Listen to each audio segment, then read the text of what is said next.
I want to ask here about, say, Linda Burney as well. Now, Linda Burney and her advocacy, she's somebody who is a perfect example of how the electorate can view someone in two very different ways. In her own seat of Barton, she won it on primary vote. 52%, I think, so outright. Didn't need to go to preferences, didn't need the Greens, didn't need some fake independent. She got there on her own that big. But her own electorate turned around and voted by an even bigger margin, no. She would not engage with a debate with Jacinta Price, like any policy area would end up at, say, something like a National Press Club, television or anywhere else. Many of her answers that were handed to her by the Prime Minister's staff landed like a lead balloon. And if you want to actually go back and look at the question time by question time by question time, in and around June, July, August, when this thing started to go from in favour to under, it's a lot of what she had to do all the way through. Prime Minister's not going to go, should she? Well, clearly she's not going to go. She's not up to the job, but I don't see Albanese sacking her. And from the opposition's point of view, why wouldn't you leave her there? Because she just doesn't perform. But equally, she's also an example of someone who talks about disadvantage. And I listened to her today. There's no disadvantage for Linda Burney, none. But she was asked about the $265 million that had been set aside to go and do something about Aboriginal violence against Aboriginal children.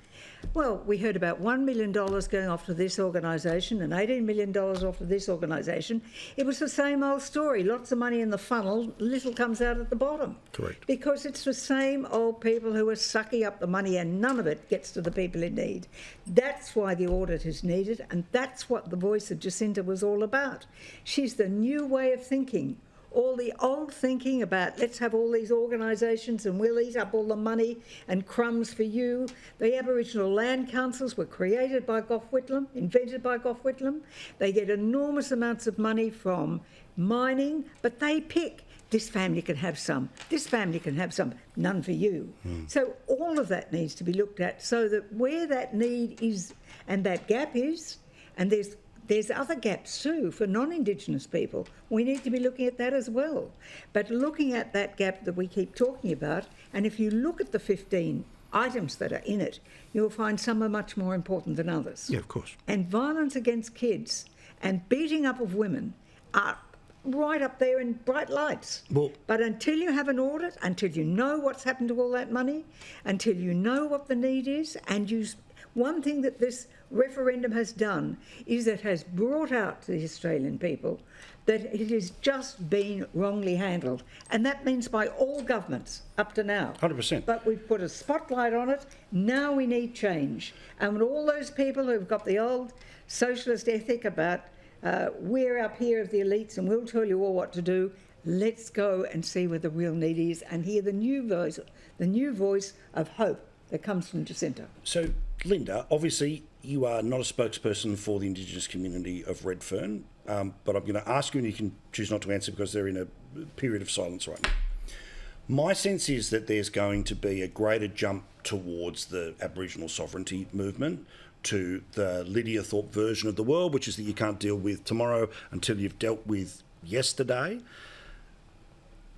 In your dealings in the past few days, have you seen people who were all up for the process of that was laid out in front and turning up to all the different events and turning up to all the different commissions, and those people are now speaking in a different fashion than wanting to engage the way that was being put on the table up until last week?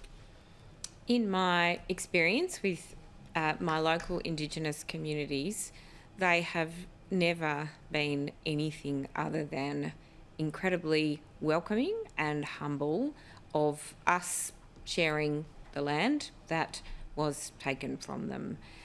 It is, and it has always been the case in my experience with my local Indigenous communities, that they have tried to find a practical, welcoming way forward that shared this beautiful land. And their main focus was not about,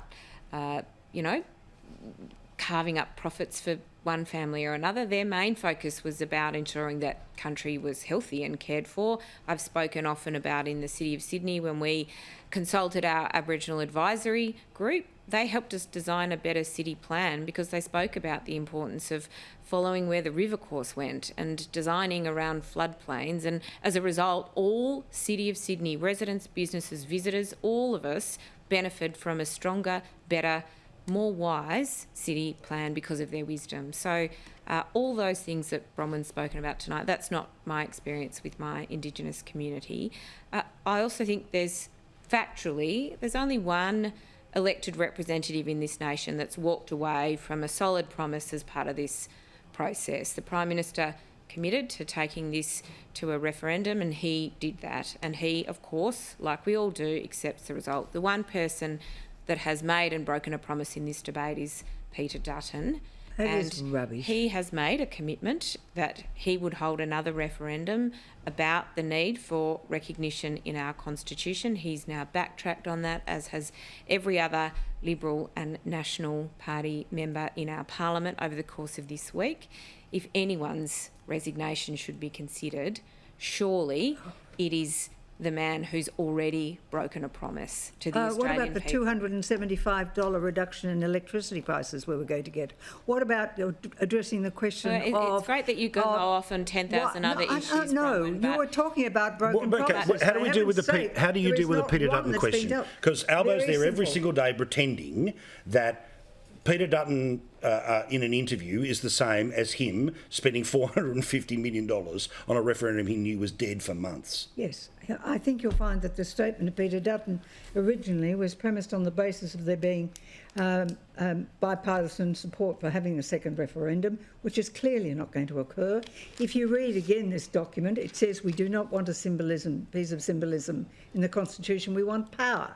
Now, we've had You're a right, huge Indigenous debate. Australians never asked for his model of referendum, and yet he promised it, and now he's broken his promise. Right through the entire debate, we debated all three issues: voice, truth-telling and treaty. Mm-hmm.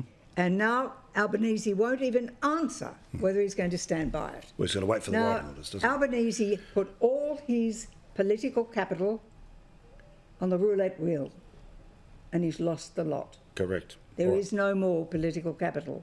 And he's got people who are in his parties who do not want him to be making the decisions for them.